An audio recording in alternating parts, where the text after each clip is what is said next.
This is Support is Sexy, episode 147. What is your vision for your life?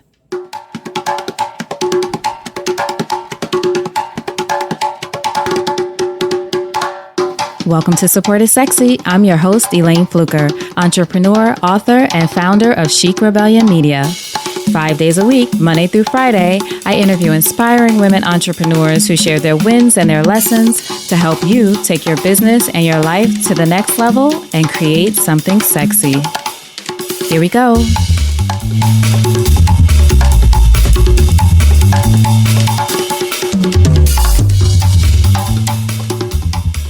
Hi, everyone. Welcome to a new episode of Support is Sexy. I'm excited to have you here. It just would not be the same without you. And if you listened to yesterday's episode, you know the question for you was, what is up? What are you doing now that it's January, nearly the end of January? What are you doing to make your dreams happen?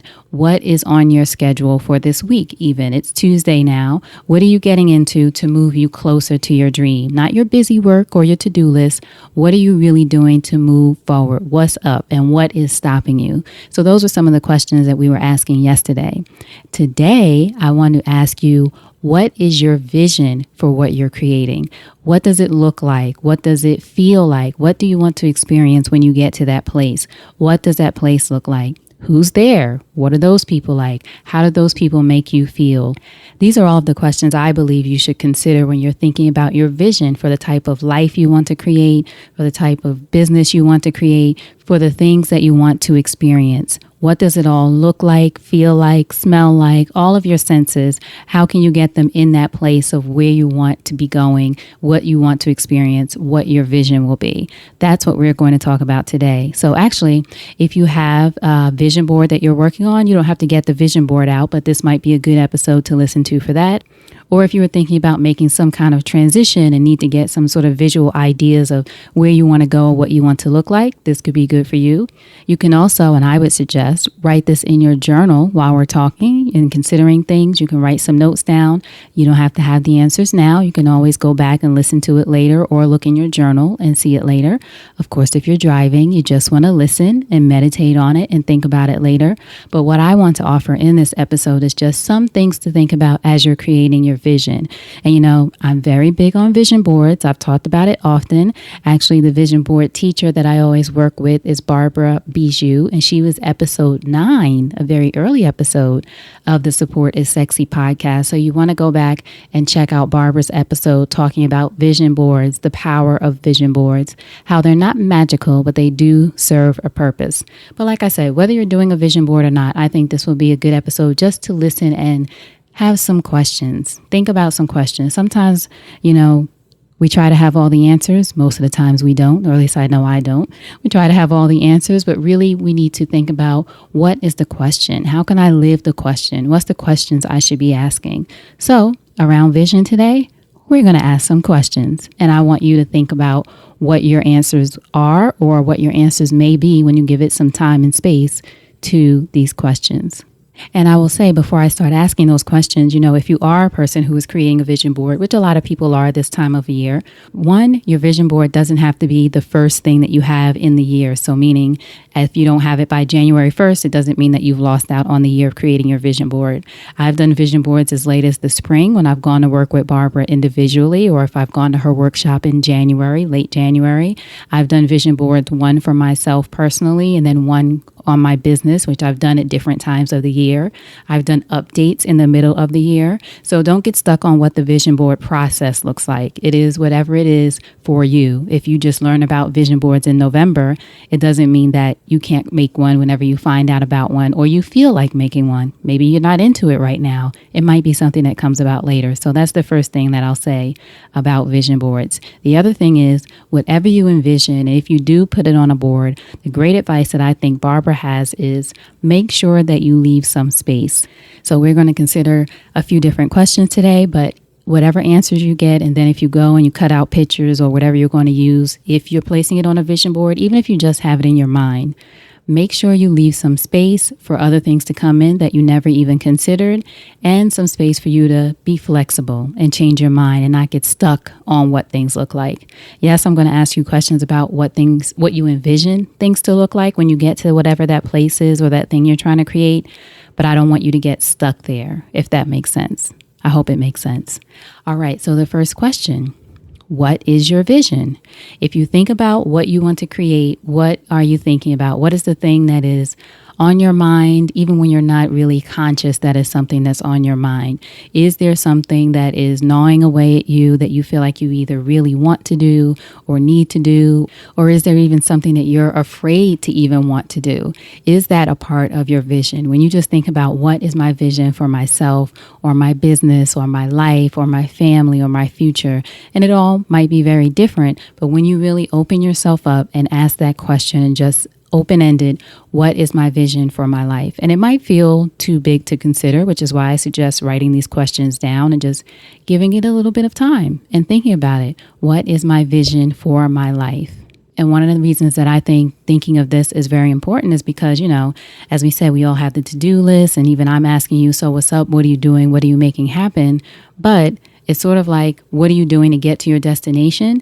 But then today, what I want you to consider is, what actually is your destination? Some of us are going, hustling hard and doing all these things and trying to make it happen and making some things happen. But do we really have a destination? Do we have an end goal in mind? They always say the best way to handle something or go after something is to have the outcome in mind. What is the goal? What is the thing you're trying to achieve, experience, create? What is the end goal? Now, the goalposts will probably move further and further down the line as you get closer to it, if you're a person of ambition, which a lot of us are.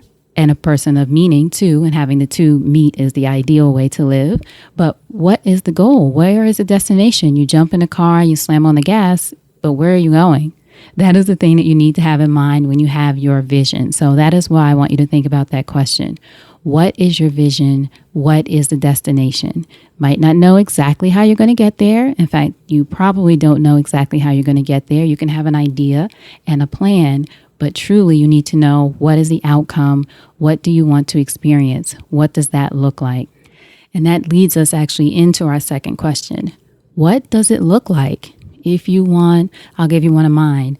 I have this vision of a house. It's more like a retreat. It's a place where I go certain times of the year to write and meditate. It doesn't seem like it's a home where I am all the time, but it is a place that I go to either write or retreat for a few weeks. Maybe it's around the holidays. Maybe it's in the spring. Maybe it's me and several other friends that go there for certain times to renew and that kind of thing. I see it in a tropical place or the Caribbean or something like that. I don't know exactly where. Maybe in Puerto Rico. That's a place I've been talking to and actually researching and speaking to a lot of people about. I don't know where this place is. It's definitely by the water. It's definitely peaceful. It's definitely a little rustic, a lot of wood in there, very relaxing. I let other people go there even when I'm not there to get away. So this is a vision of a place. Now, do I have all the answers of what this is or what it looks like and that kind of thing? No, but I have an idea of what it looks like. And having that in mind, for me as a person who creates vision boards, when I come across an image like that, even though it's not going to be exactly, or maybe I will find something that is exactly that, but I'll at least have that vision in mind of what it could look like. Have the possibility in mind, because as they say, I think Bob Proctor is the one who says this the most, you have to go there in your mind first, right? When you're envisioning things, you have to go there in your mind first, and then your body will follow. This episode might be a little bit woo-woo, but just stick with me. You have to be able to envision it in your mind. They say you can't be what you can't see. I believe you need to see it in your mind, not even in reality first. So this place, this house, this location is not something that I've been to, obviously, or visited. It's not a house that I've seen in a magazine yet, but I probably will now that I speak it into existence. But it's not a place that I already know, but it's a place that I envision. So for you, what does it look like? What does the job that you want look like, or the business that you want look like? What does the person that you want to meet look like? Not that they have to look that way, but when you think about it, this is your vision. Be completely open. That's another thing. Don't be too restrictive around your vision either and think, oh, well, I'm not even going to think about that because that's not realistic or that'll never happen. Well, now you've told your mind that that'll never happen, so that'll never happen. don't even think big, but be open. You can think big. Don't push yourself just to think big for the sake of doing it, but be open. So that's the thing we're thinking about now. What does it look like? Write that down in your journal, or like I said, if you go back and listen to this will be the second thing you want to think about. What does it look like when you get to that destination? If it is a location, when you roll up, what does it look like? Like I said, if it's a person, when they roll up, what do they look like? And then the next thing we want to ask ourselves when thinking about our vision, what does it feel like?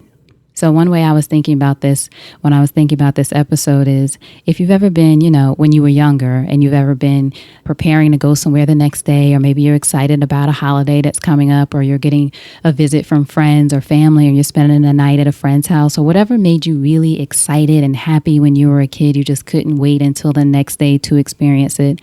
I'm saying when you were a kid, this could easily have happened last week. But think about that feeling that you have when you're so excited about something, you can't even wait to get there. You can't wait to experience that thing because you have in your mind a vision for how it'll happen. Maybe you're going to an amusement park and you're so excited because you have this vision of getting on the rides and the roller coaster and whatever thing makes you nearly giddy about having it.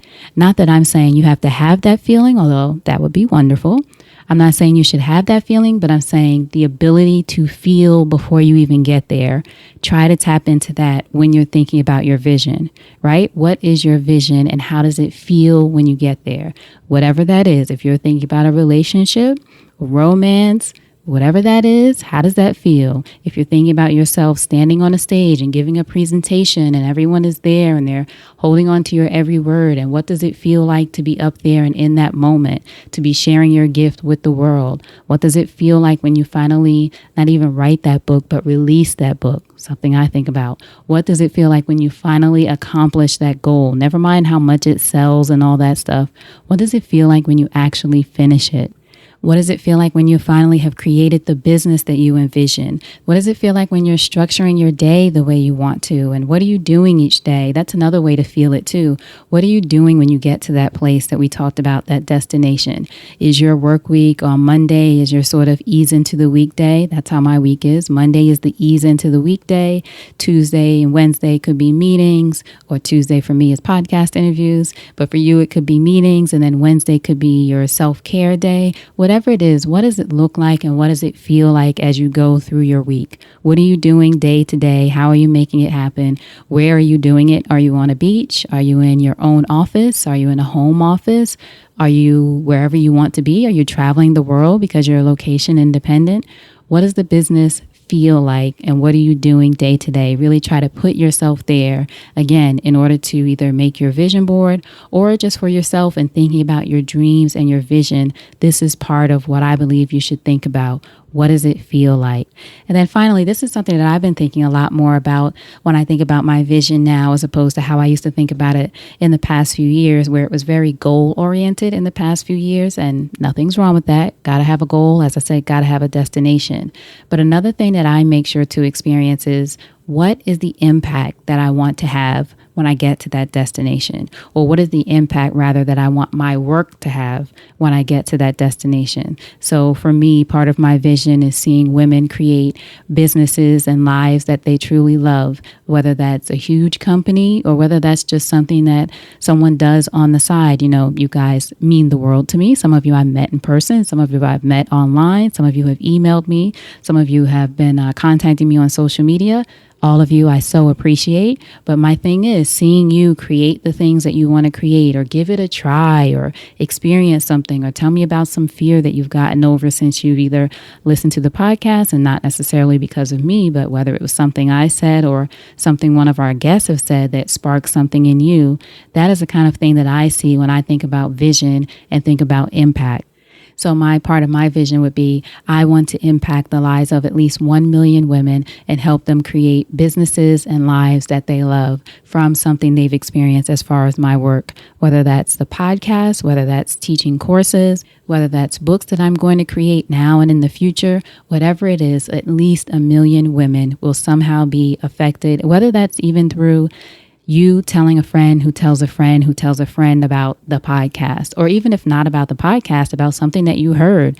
You don't even have to reference me. It's still part of an impact that spreads far and wide. So that's something that I'd like you to consider, because I do believe that you are all people who are finding meaning in your work and the things that you want to create. If not, you probably wouldn't be here. If you're new to this space, welcome. We're happy to have you. But that's the kind of thing that we're on around here. So you got to get with it. But really looking at the impact that you want to create with your work. What does that look like for your vision? So that could be either if you see yourself, again, at a speaking engagement or on stage or something like that. What does the audience look like? Maybe you want to put a picture of a big audience on there, or maybe you want to put a picture of a globe on there because you want to speak around the world and that's going to be part of your impact. Or maybe you want to do something to influence children around the world. So you might get pictures of diverse children from everywhere because that's a reflection of your impact. Those are the things I want you to try to consider when I talk about impact, as far as putting that either, again, on your vision board, in your journal, or just in your mind when you're thinking about your vision for your life. So again, the things that we're going to consider, and there are many more, and I'm sure, tons of people have a lot of different ideas of how to create your vision. And these are just suggestions based on my experience, of course, and you can do it however you like to do it, whatever works for you. But for me, it's what's the destination? What is the vision overall? Where am I going? For me, it's this year, thinking about this year. What are my hopes, dreams? What do I want to accomplish? How do I want to shift the world this year? What is the big vision? What does it look like? What does it feel like? Meaning, what do I want to experience when I get there? What are all the senses and things that I can really put my mind and even body there? How can I get there? What does it look like? What does it feel like? And then, what impact do I hope that this vision has on the world and the people that I'm trying to touch, move, and inspire in some way? All right, so those are the things that I want you to consider as you go into February. We're winding down January. We're getting over all the hype of the resolutions and all that stuff early in the year that everybody talks about. Okay, take a deep breath. What are we going to do? What's up with our vision? What are we creating? These are some of the ways that I hope will help you get clear on thinking about what your vision is. And I, like I said, love vision boards.